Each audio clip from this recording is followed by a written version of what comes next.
Good evening everyone, welcome to RJ skill the versatile world. हम लोग बातें कर रहे हैं CSC civil service examination UPSC की बातें कर रहे हैं।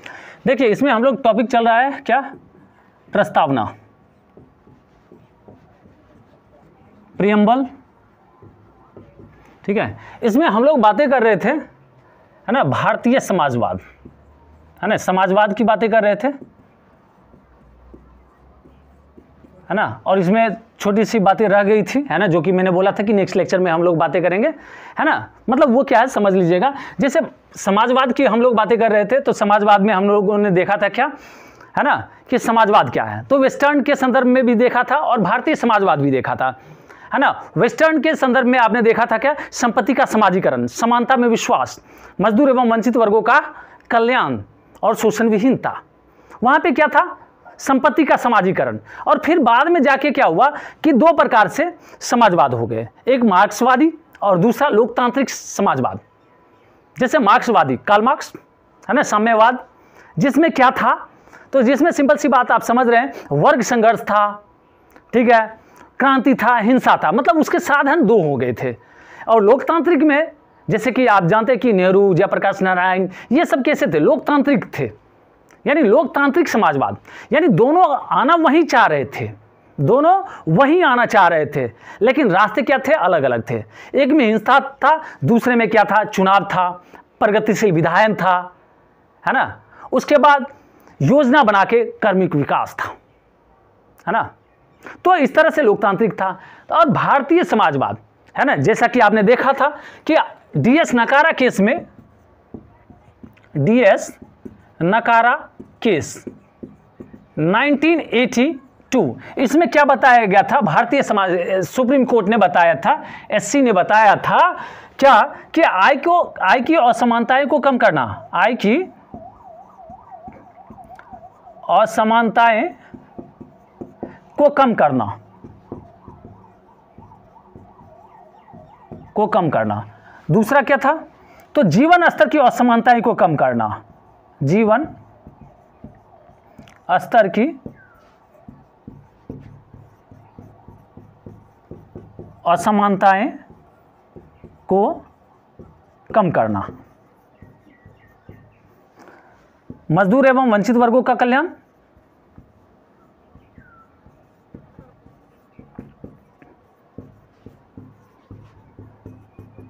वर्गों का कल्याण और शोषण की समाप्ति।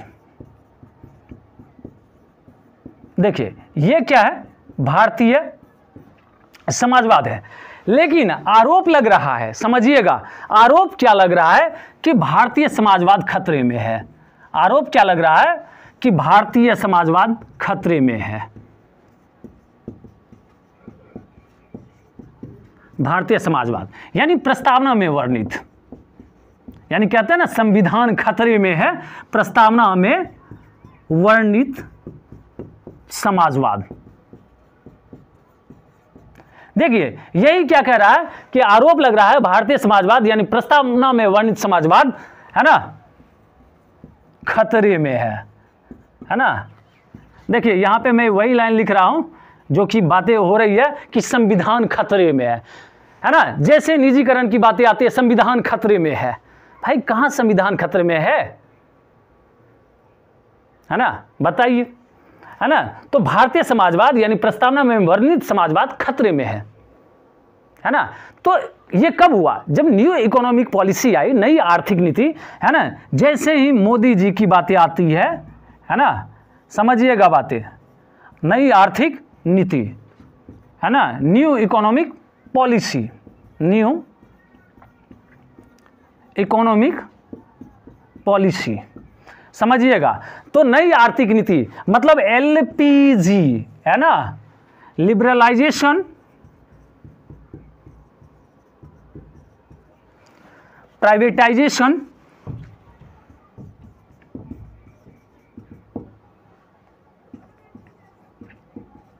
है ना, एलपी, प्राइवेटाइजेशन, है ना, प्राइवेटाइजेशन और ग्लोबलाइजेशन, जी।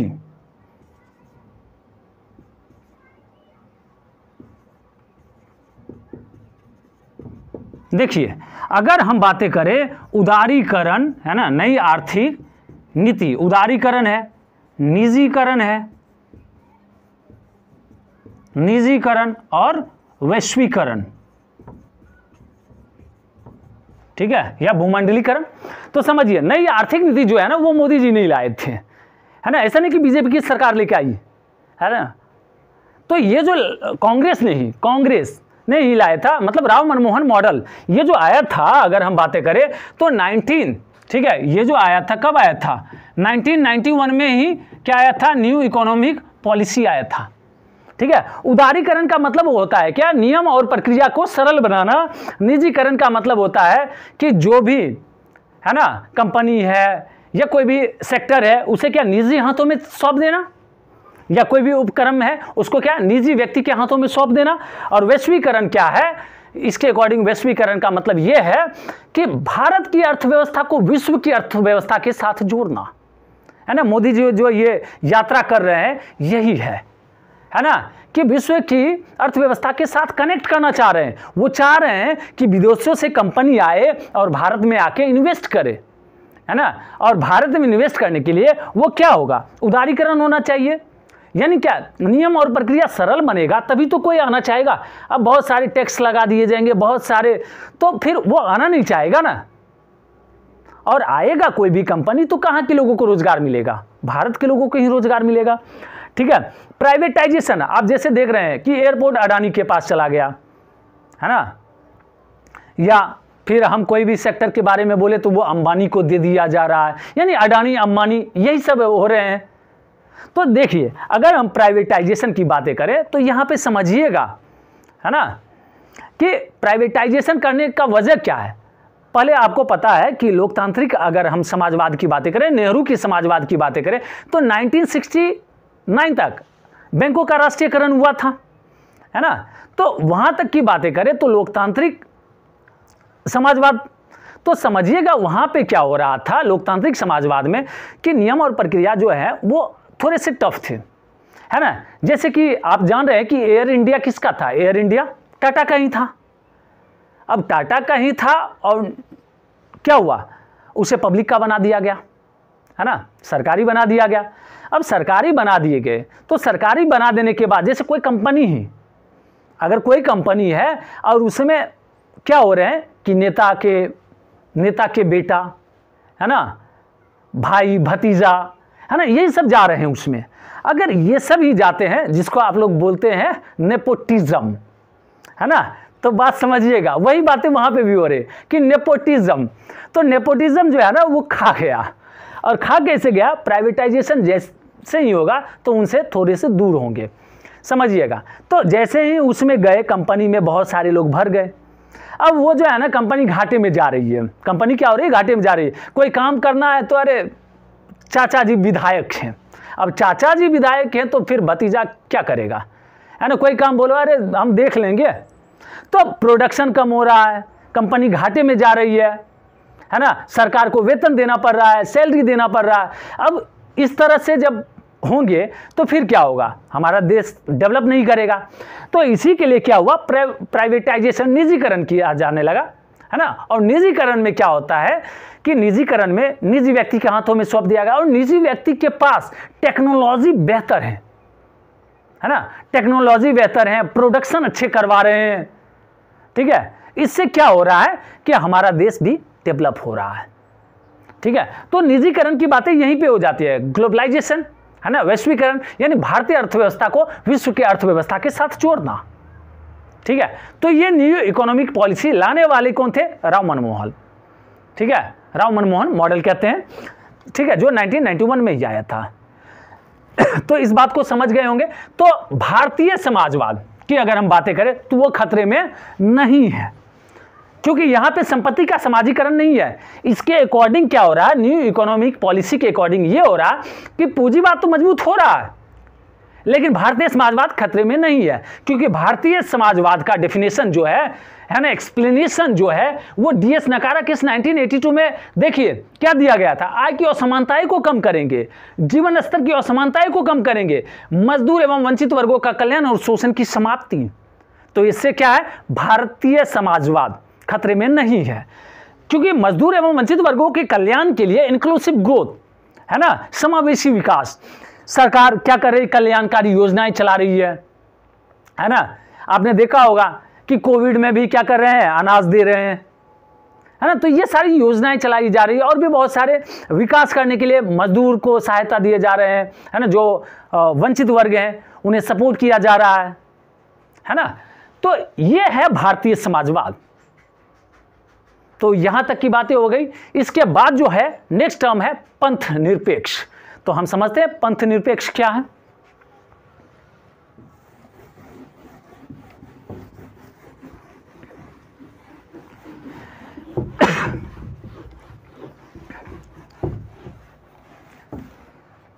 देखिए, अगर हम बातें करें पंथ निरपेक्ष, है ना, देखिए धर्म निरपेक्ष भी लिखा होता है, हम इसको भी समझेंगे कि धर्म क्या है ना। बट फिलहाल समझते हैं कि पंथ निरपेक्ष और धर्म निरपेक्ष मतलब सेक्युलर, है ना। देखिए ये टर्म भी जो है ना 42वें संशोधन, है ना, 42वें संशोधन 1976 के द्वारा जोड़ा गया, है ना, के द्वारा जोड़ा गया। देखिए इसकी बातें जो है ना 1974 में, है ना, सुप्रीम कोर्ट ने किया था, एससी ने, है ना, 1974 में सुप्रीम कोर्ट ने पंथ निरपेक्ष टर्म के बारे में बोला था। और पंथ निरपेक्ष अगर हम बातें करें पंथ निरपेक्ष, तो इससे तात्पर्य वैसे देश से है, समझिएगा। अगर कहता है कि ये देश सेकुलर है ना, तो सेकुलर देश से तात्पर्य है कि जहां पे, है ना, किसी राज्य का, या राज्य जैसे आर्टिकल 12 की बातें करेंगे, यानी राज्य का कोई राजकीय धर्म ना हो। क्या हो? राज्य का कोई राजकीय धर्म ना हो, राज्य का कोई राजकीय धर्म ना हो, राजकीय धर्म ना हो। तो देखिए राज्य का कोई राजकीय धर्म ना हो। इसके बाद अगर हम बातें करें, है ना, सेकंड, तो राज्य अपने नागरिकों के साथ, है ना, धर्म के आधार पर भेदभाव ना करे, है ना। समझिएगा बहुत अच्छे तरह से सारी बातों को, हम इन सब की बातों को आगे भी देखेंगे, है ना। जब फंडामेंटल राइट्स की बातें करेंगे तो वहां पे आर्टिकल 14 to 18, है ना, यही बातें होगी, है ना, समानता का अधिकार, है ना। तो समझिएगा बातें वही कि राज्य का कोई राजकीय धर्म ना हो, राज्य अपने नागरिकों के साथ, राज्य अपने नागरिकों के साथ धर्म के आधार पर, है ना, धर्म के आधार पर भेदभाव ना करे।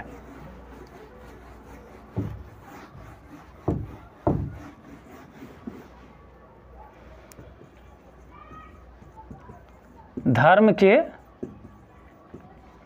आधार पर भेदभाव ना करे। देखिए धर्म के आधार पर भेदभाव ना करे।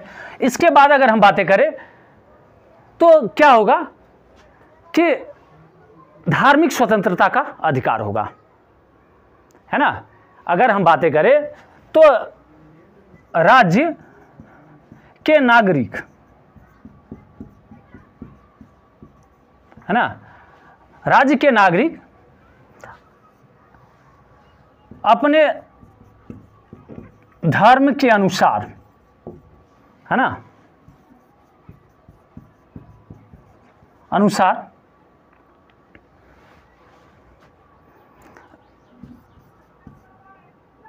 व्यवहार कर सके। मतलब यहां धर्म के अनुसार, है ना, आचरण को अपना सके, आचरण को अपना सके, है ना, यानी धर्म के अनुसार आचरण को अपना सके। तो यहां पे समझिएगा, इसके बारे में हम आगे बातें करेंगे। धार्मिक स्वतंत्रता का अधिकार, है ना, एक एक टर्म को देखेंगे, यहां पे फिलहाल ऐसे ही समझेंगे।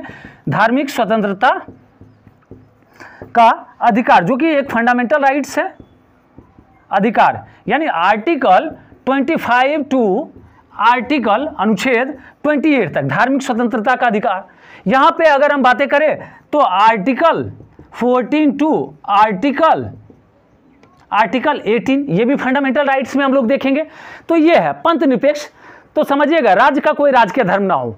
तो जैसे कि अगर हम बातें करें तो किसी भी राज्य का क्या है, यहां पे कोई राजकीय धर्म है कि ये इस्लाम है या फिर ये हिंदू है ना, तो ऐसा कोई धर्म नहीं है ना। और धर्म की बातें करेंगे तो धर्म एक अलग टर्म है जिसको हम समझेंगे, है ना। हालांकि यहां पे मान के चलना है क्या, दोनों का मतलब क्या है ना, सेकुलर ही है ना, रिलीजन, समझिएगा बात। तो राज्य का कोई राजकीय धर्म नहीं है, यहां पर कोई राजकीय धर्म नहीं है ना। जैसे पाकिस्तान की बातें करें तो वहां का धर्म इस्लाम है, अरब की बातें करें तो वहां का धर्म इस्लाम है, इजराइल की बातें करें है ना तो वहां कौन, यहूदी रह रहे हैं, है ना। तो इसी तरह से अगर हम बातें करें तो जहां जिस कंट्री का है ना, जैसे नेपाल हिंदू राष्ट्र है ना, वहां का हिंदू धर्म है, एकमात्र देश क्या है, नेपाल।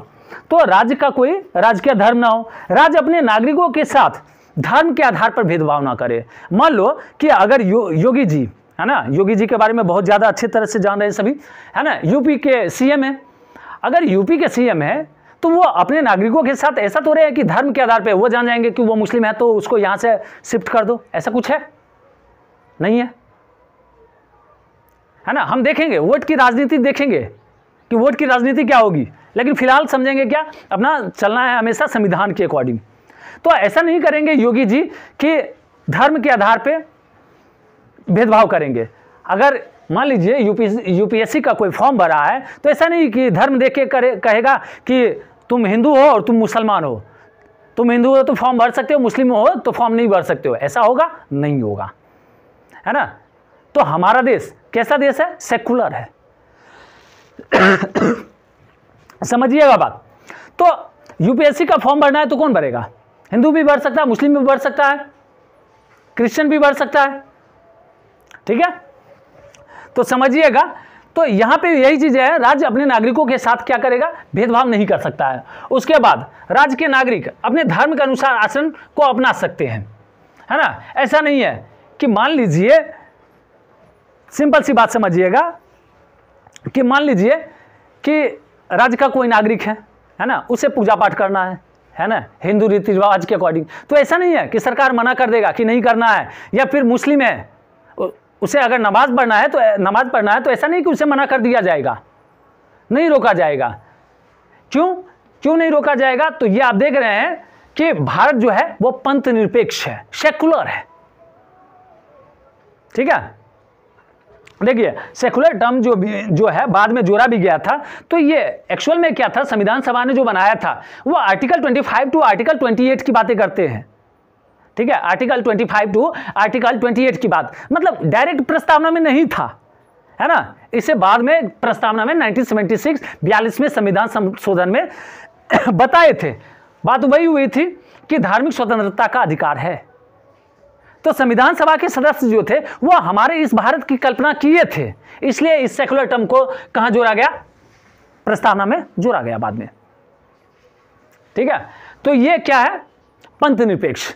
अब यहीं पे बातें समझिए, धर्म का जो है, अगर धर्म की बातें करें तो भारत किस हद तक सेकुलर है ना। बहुत सारे के सवाल होंगे, मतलब सेकुलर कहाँ है ना।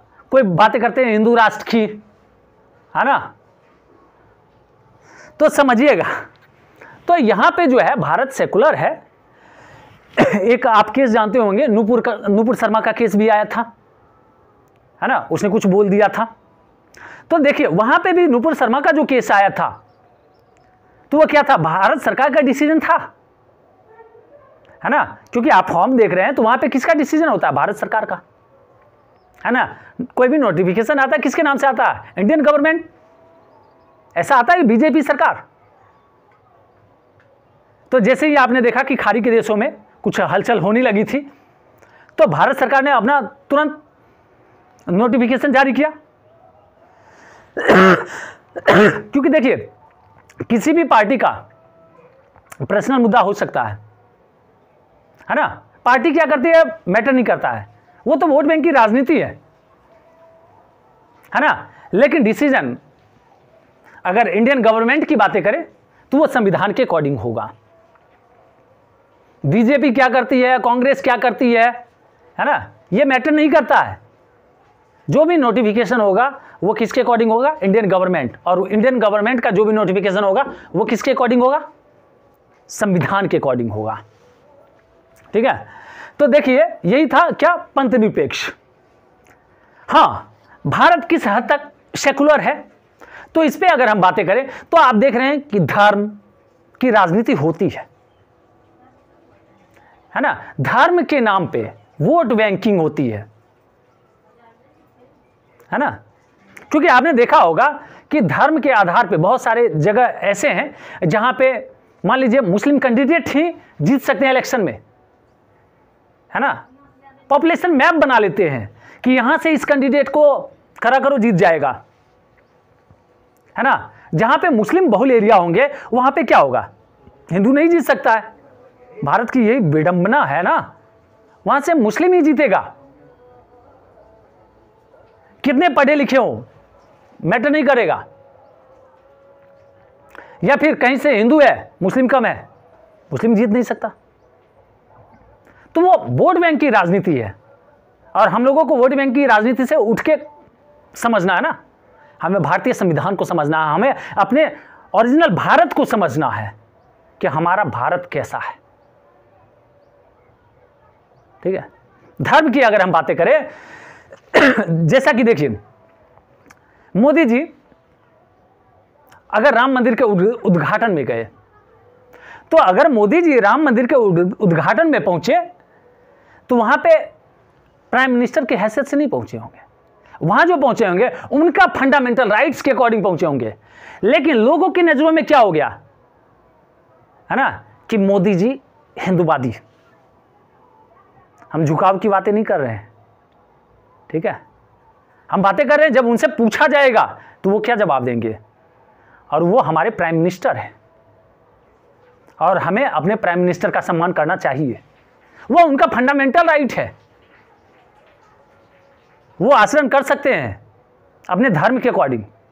हाँ, अगर मोदी जी प्राइम मिनिस्टर की हैसियत से अगर किसी मंदिर में जाते हैं तो उन्हें किसी मस्जिद में भी जाना पड़ेगा।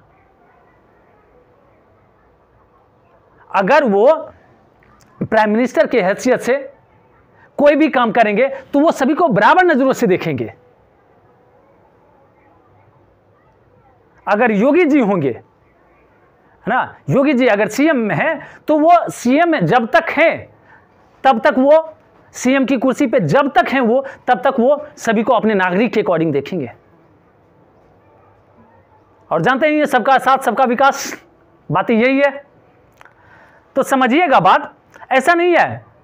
हाँ, झुकाव की अगर बातें करें तो फिर समझिएगा बात, है ना। अगर मोदी जी का, योगी जी का बुलडोजर, है ना, थोड़ा सा झुकाव हो सकता है कि एक प्रॉपर डायरेक्शन में जाए, तो यहीं पे अगर अखिलेश जी भी आएंगे तो उनका भी क्या होगा, एक प्रॉपर डायरेक्शन में होगा, थोड़ा सा झुकाव होगा। लेकिन हमारा संविधान, हमारा भारत हमारे संविधान के अकॉर्डिंग चलेगा। तो वोट बैंक की राजनीति के लिए इसकी भूमिका हो जाती है ना। नेक्स्ट लेक्चर में बातें करेंगे फिर। Thank you so much for being with RJ skill the versatile world.